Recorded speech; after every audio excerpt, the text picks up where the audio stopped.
What's up, guys? Welcome back to the page. How are you guys? I hope you guys are all doing absolutely fantastic. Today we got a nice little stack of titles here from Kino Lorber. These are all available now, by the way. I'm just going to go ahead and get that out there, that these all released in September here. And yeah, so if you guys want to pick these up, check out KinoLorber.com. And they are running their fall sale right now too, guys. So lots of great titles over there for like $5 and some change. Kino runs sales all the time throughout the year, and that is definitely a really good way to beef up your collection. All kinds of different genres, something for everyone over there. But yeah, thank you to Kino for sending these over first and foremost. You guys have been absolutely awesome. And I will say, it's been a little while since I've watched some of these. I mean, some of these are dating back a month ago when I watched them. So yeah, I'll try to do the best I can with the synopsis and everything, but my memory is not as great as it used to be, and I've watched a lot of movies since then. So yeah, we'll start with the 4Ks first, and just kind of bear with me here, guys.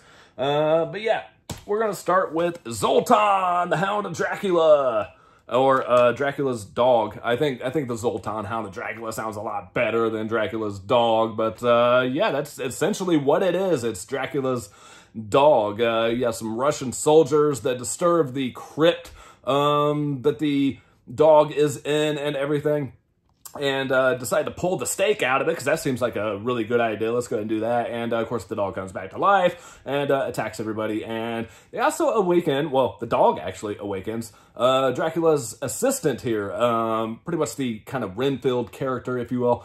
And now they're on a mission. The inspector guy in this movie is on a mission to find Dracula's only existing living relative, which is in the States, in the U.S., and he's trying to track him down and put it into Dracula's dog here from terrorizing people. And in the process, he's going after this guy's family, going after everyone else as they're going camping. They go to this little camping area for a nice little family trip. They don't suspect anything's going to be wrong. Bring their dogs with them as well. So what happens? Dracula's dog turns all these other dogs into vampire dogs as well. And, you know, all these dogs are just attacking people and going crazy. And the dog's eyes light up and everything. And the effects were done by Stan Winston, which is pretty cool. So that's a plus. Now, is this movie good? No, it's not. It's pretty bad. But I had a little bit of fun with it. It's nothing spectacular. It's something I may or may not revisit. I'm not sure yet. But the transfer is awesome. Kino's has been doing a great job on these 4K releases. They've definitely come a long way with their 4K transfers. I know I keep moving my hand. I don't know why. Here's a look at the back. Not a ton of bonus features on this one. You get an audio commentary, you get a Dracula's Dog radio spot, and that's really about it. And every Kino release comes with the trailer to the movie, plus a bunch of other movies that they put out. And there's usually quite a few trailers on there too, which is really nice. Some movies that you might forget about or something, check out the trailer and, you know, go grab from their site during one of their sales. That's the best way to do it, right? But this one is from 1977, runs 87 minutes. This is one of the Kino cult titles here, which are spy numbered. This is number 16.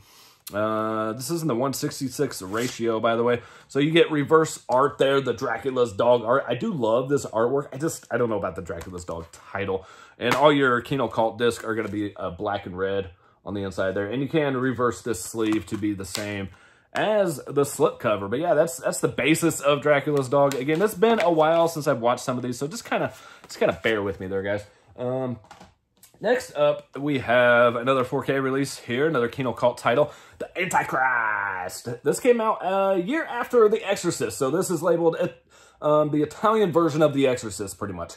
And it does have some influences of The Exorcist. Is it a direct, like, ripoff? No, it's definitely not. It's definitely its own film, for sure. You basically have this young woman who, as a child, loses the ability of her legs. You know, she's handicapped now, confined to a wheelchair and everything. And then she goes under hypnosis, and after this hypnosis, she just becomes possessed by this evil spirit.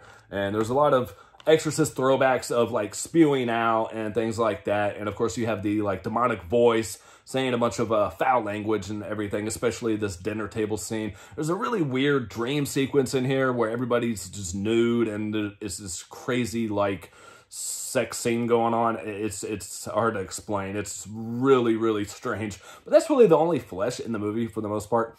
But there is some flesh to be seen for sure. Yeah, this movie's it's, like I said, not a direct Exorcist ripoff, but there is a lot of elements of The Exorcist in here, for sure. This movie drags. I'll tell you that right up front. It takes a while to get going, but so did The Exorcist, right? It wasn't until like the last 45 minutes or so. Just give this one time, have a little patience, if you will, and once she goes under that hypnosis and really gets possessed, things really just go crazy, and I enjoyed this one a lot once that happens. Again, give it some time. It does have some pacing issues, but this does have the English soundtrack as well. You can tell, you know, it's dubbed over. It doesn't really match their mouth and everything, but it didn't bother me too much. Usually I'll watch a movie subtitle as opposed to that, because that usually drives me nuts, but it didn't really bother me in this one. This one's from 1974, runs 112 minutes, 185 ratio on this one. You do get a few bonus features on the back there if you guys want to pause and check those out. Another Kino cult title. This is number 15 in that line. The alternate title underneath is The Tempter, which I don't know why, because I looked on IMDb and I didn't see any other countries having it listed as that title. I don't know if that was like the working title before they came out with the Antichrist title. I'm not really sure. If you guys know, let me know, because I didn't see anything on IMDb on it. I didn't look into it too much, but if you know off the top of your head, then go ahead and leave it in the comments. But yeah, another great transfer on this one. The audio, video, everything's just fantastic, especially movies that are from the 70s or older. I mean, to get a 4K release of that is just amazing in its own. But yeah, the Antichrist, I really enjoy, and I like the newer one too, you know, the same title, which is a totally different movie. But another one that's got a remake. That wasn't a remake. That was, anyways. Moving on. Is 1955's Lady Killers. I'd only seen the original, or the original. This is the original. I'd only seen the remake with Tom Hanks before this. So I wanted to check this one out, see what this is about. You got a star-studded cast in here. You got Obi-Wan Kenobi in here, who was Alec Guinness. I guess that's how you say his name. Peter Sellers, who was just a great comedian back then. I will say a lot of the comedy in this didn't really work for me, I guess. It didn't hold up over the years. I guess if I was older and I was, you know, alive in 1955, it probably would have hit me a little different. But the basic story of this, you have this group of criminals who rent out a room from this old lady who lives by the train tracks, and they're on a mission to pretty much rob this armored car that delivers the funds to the train and transfer it and all that stuff. And they find this, you know, house that's positioned right where they need it to be. They pretend to be musicians, and she's always walking in on them, and then they quickly grab their instruments, pretend like they're playing, but the whole time they're playing like a record. She thinks they're playing actual music, and things start to go a little south. They get, she finds out what they're up to, and they kind of tell her, you know, hey, if you rat us out, then, hey, you're part of it too, because you're letting us live here and all this stuff. And then it gets a little dark towards the end. So you have a lot of slapstick, a lot of comedy stuff, and then it takes another turn. So I don't know if this movie quite knew what it wanted to be. Did it want to be a serious movie all of a sudden? Like, it's just weird to me that you would have these ridiculous things going on, you know, with the slapstick and everything, and then it turns into this, like, straight up, like, gangster movie at the end.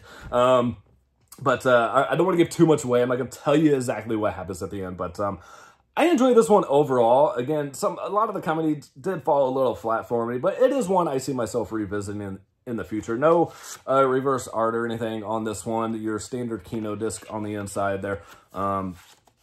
You do get two different aspect ratios on this one, though. You get a 137 on the 4K and a 166 on the Blu-ray, so whichever way you want to watch it, you can get a different aspect ratio. It runs 91 minutes. Yeah, The Lady Killers from 1955. It's a decent enough watch. All right, probably my favorite one of this stack, guys, is, I'm running out of energy now, is Link from 1986. I had never seen this movie, and I'm kicking myself for not seeing this sooner. This movie is amazing. I absolutely just fell in love with this movie. The character of Link, you get so attached to the main character in here, played by Elizabeth Shue. You're attached to what they have going on in this movie. This is basically, Elizabeth Shue is a student of Terrence Stamp's. He's a college professor, and he needs an assistant, and ends up being her, which he has her live with him at his secluded house, which there's no way stuff like that would fly nowadays. This is from 86. I don't even know if it would fly back in 86, but so he's gonna sell off some of his chimpanzees, which Link was actually an orangutan. They even tried to dye his fur and give him prosthetic ears and everything to make him look more like a chimp, but yeah, he's not a chimp. It just didn't work. But anyways, he's gonna sell off some of his chimps, and Link ain't having it. Let's just say that Link was the master of fire back when he was in the circus and stuff like that. Just keep that in mind as you're watching the movie. That fire is important. But Link is super intelligent. There's a very odd scene in here that made me a little uncomfortable, where she's about to take a bath and Link is at the door, and yeah, there's flesh to be seen. Not sure why that was really in there. I mean, I'm not really complaining because she was pretty fit back then, but yeah, let's just say Link causes a lot of mayhem in this movie, and so at times it's like a home invasion movie, at times it's a survival movie when they're outside of the house, and just downright a horror movie, a dark comedy at times as well. This movie's just got a little bit of everything, and it all takes place pretty much in one location at the professor's house. But I was enthralled with this movie the whole entire time. This does run 103 minutes, and I didn't want it to be over. I absolutely loved this movie. The 4K looks amazing, and there is a decent amount of bonus features on the back here. This one is not a Kino Cult. This is just your standard. If you guys don't know what the standard Kino discs look like, there is your Kino artwork. I think I have another... No, I don't have a Kino Cult one out, but it is a black and red on the Kino Cult for the disc. All right, so that's Link, guys. Let me know if you've seen Link, because this thing was absolutely fantastic. I know I kind of ran through it quick. I don't want to give too much away. I went into this completely blind, so I want you guys to know as little as possible, but that's like the basics of it. There's a lot more to it than that, though. All right, and I don't want to make this video too long either. Next up, we have Rolling Vengeance. What better way to take vengeance than a monster truck, right? This is from 1987, runs 92 minutes, 185 ratio. Only got a couple bonus features on the back, nothing too fancy there. An audio commentary and an interview with actor Lawrence Dane. Nothing fancy about that, just your normal artwork underneath or standard Kino disc art. But what is Rolling Vengeance? Well, you got, wow, what's his name? I forgot already. Ned Beatty as your bad guy in here, who, some things happen to this guy. This isn't even the people in the movie. Disregard this photo right here. I don't know who they are. These aren't the characters. But your main character in here, things happen to his family from Ned Beatty's character. And Ned Beatty's goons, his children as well, who are with him, do some things to his girlfriend, and he's just not having this. He is trying to seek vengeance, so he builds this monster truck and starts taking them out one by one, basically. That's your basic premise of this movie. Does that sound interesting? Yeah, it does, right? But there's an issue. There is a lot of pacing issues with this movie. I found myself just extremely bored a lot of times. When it does pick up, when things do happen, it's really cool. The monster truck is actually pretty sweet looking, especially for 1987. I mean, I would roll it. There is a scene in here where one of the bad guys gets in the truck, and you can see here on the front, it's got this thing that like extends, this big, massive like screw thing that extends out. And somehow the bad guy just automatically knows how to work this truck. He just gets in, flips a switch, like, yep, I know what I'm doing. There's no way you're going to get into this, like, at the time, like this high-tech machine and know exactly how everything works. I don't know why that bothered me, but it really did. But Rolling Vengeance, 1987, 92 minutes, 185 ratio. I can't remember if I went over all that. That's your basic synopsis of this. Ned Beatty's freaking awesome, though. He was such a great actor. Very underrated. Moving on to another, like, revenge type movie. We have Avenging Force with Michael Dudikoff of the American Ninja movies. You also have, what's his name? Steve James. Steve James. He was also in the American Ninja movies as well. And music by George S. Clinton, by the way. This one is about... Well, Steve James is running for a political place, and people want to take him out. And in the process of trying to take him out, something happens to one of his family members. So they decide to go get revenge on these guys. These guys are like a surviving the game type deal here, where they hunt people. They're very racist. They're against a lot of things, and they're just a really, really scummy bad guys. Pretty typical bad guys, though. At the beginning, you will see them in, like, the big guy. Let's see, the big guy there on the back. He likes to wear, like, this bondage type stuff. I don't know why you would wear bondage gear to go after people, but it's kind of weird. Another guy wears, like, a Jason-esque type mask as they're hunting people.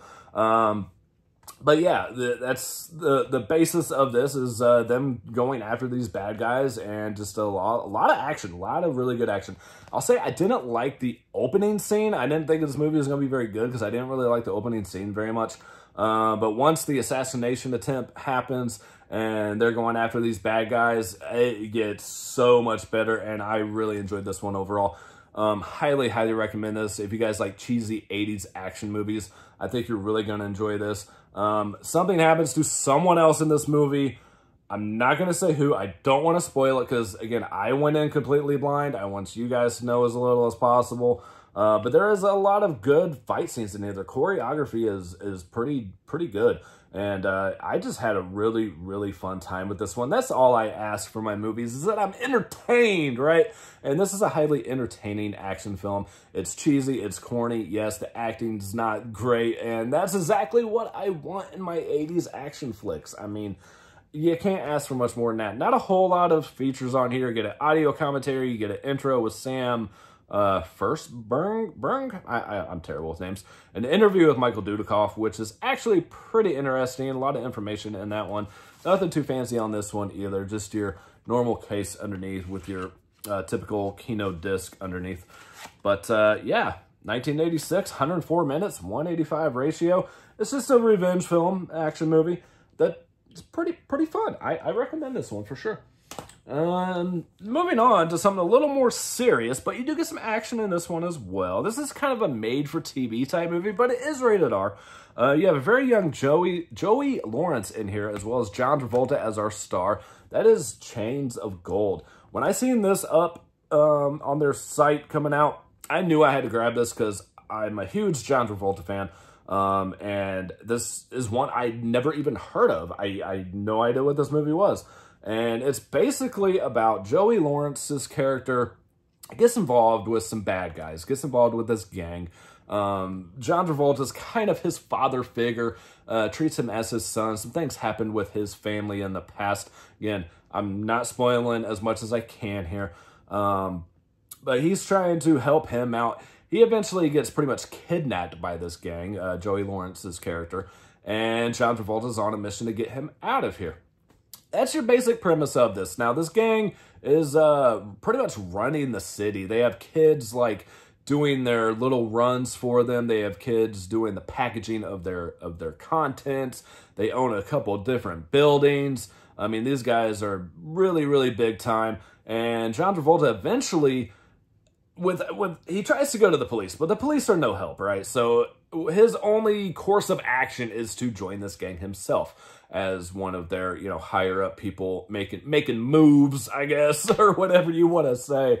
And, he's got to infiltrate this gang and get him out of there. That's your basic concept of this. But wow, this movie was so good. I highly recommend this movie, guys. If you guys love like gang-related type movies and things like that, the music in here was really good. It's everything. John Travolta was, his performance was really, really, really good. Yeah, 1991, 95 minutes, 185 ratio on this. No reverse art or anything on this one. No features on here whatsoever. There is the back of that. But this was, at times it felt like a made-for-TV movie. At times it didn't. Like an after-school special, but R-rated, I guess, is the best way to put it. Yeah, I highly recommend Chains of Gold, guys. All right, last one up. Another one, I can't recommend this one enough. This is probably my second favorite of the stack, aside from, Link. Fatal Vision. Now, before I get into this too much, I will say this is going to be one you're going to want to spend a whole day or maybe 2 days, break it up into 2 days, a whole day dedicated to or something like that, because it is 186 minutes long, which is like, what, 3 hours or something? This is very long. This is a TV series, all right? So this was like a mini-series. This came out in 1984. Now, it does say B and W on the back, which usually stands for black and white. This is not in black and white, guys. You can see here there's color screen caps. This movie is all in color and everything. And I was really after this because I saw Andy Griffith right there, right? And I grew up watching the Andy Griffith Show with my mom and everything. So very nostalgic for that. He's not in it a whole lot. I'll say that right off the bat. Nothing too fancy on your disc. Just one disc on the inside. But this movie is basically about... This takes place on a military base, okay? And something happens to this guy's family, who's in the military, where they're taken out, right? Somebody comes in and... or does somebody come in? That's all I'm going to say. Comes in and takes out their family, right? Takes out this guy's family. And over the course of like 10 years, the guy's father-in-law is determined to find out the truth. What really happened to this family? Did the husband do this? The husband, the father, did he, commit these crimes against his own wife and his children? Or did these hippies come in and take them out like he is claiming? His story changes time to time as he's interviewed over the years. He doesn't seem too distraught over losing his family. He's already out on his boat, seeing other women, doing all this stuff pretty quickly after these events happen. Again, I'm trying not to give too much away because I want you guys to go into all of these as blind as possible, besides, watching this video. It's just... I mean, the whole time, I'm trying to decide, too, did this guy really do this? Is he responsible? Or did these hippies actually come in, on LSD and all tripping out and do these heinous crimes to his family? Again, Andy Griffith's only in it for, like, pretty much one segment, and it's not until after the hour-and-a-half mark, like the halfway point. He plays a lawyer in here. He's really good when he's in there, but I don't know if they just didn't have enough money to keep him any longer or not. It just goes on to, yeah, he's no longer on the case or something. But this movie's very, very well acted. A lot of things going on. I mean, this is 1984, so you have a lot of things that wouldn't fly today. People smoking everywhere. People... I love watching old movies when people still smoked in, like, the hospitals and things like that. It's just like, wow, how times have changed, right? But very, very good courtroom drama, things like that. If you guys love courtroom dramas, movies like A Few Good Men come to mind, things like that. Not quite as good as A Few Good Men, okay? This is a TV series, miniseries, so it doesn't have, like, that kind of budget. One thing that really bothered me in this, though, is there's a scene where they're in the courtroom and they're going over the evidence, and one of the lawyers or whoever picks up the evidence, and it's not in a baggie. He's not wearing gloves. I'm just like, oh, what are you doing? Like, you're tampering with the evidence. But this movie is absolutely fantastic, guys. You do get an audio commentary on here with film historian and filmmaker Daniel Kremer. So, not a whole lot of features, but you do get that audio commentary on there. Yeah, the tragedy, the trial, the truth up top. I can't recommend this one enough. Now, you're going to have to be someone who's into courtroom dramas, people trying to figure out, what happened at crime scenes, things like that. And yeah, it's just a phenomenal little mini-series there. Yeah, it is, like I said, like 3 hours long. So you're going to want to dedicate like a whole day, or I broke it up into actually 3 sessions because every time I would put it on, I would be so tired at that point. But I knew I had to finish it. All right, guys, that's everything recently that Kino has sent over. I have gotten a few more titles in already for the next roundup here, but I'm waiting on some other stuff to come in to do any type of videos, but I will have that out by the end of next month or so for you guys like I've been doing. And I will say the next batch of movies, there's a lot, guys, and there's some really good stuff. And Kino has announced some really awesome titles coming to 4K. You got a couple Adam Sandler movies coming to 4K, which I know some people aren't going to care about. Some people like myself are going to care about. But no, I will say November is shaping up to be one heck of a month from Kino Lorber, guys. If you haven't seen the announcements, they are really pumping out some heat in November. But yeah, like, subscribe, all that good stuff if you haven't already, guys. And peace, love, happiness to all of you. And I will catch you next time. Later.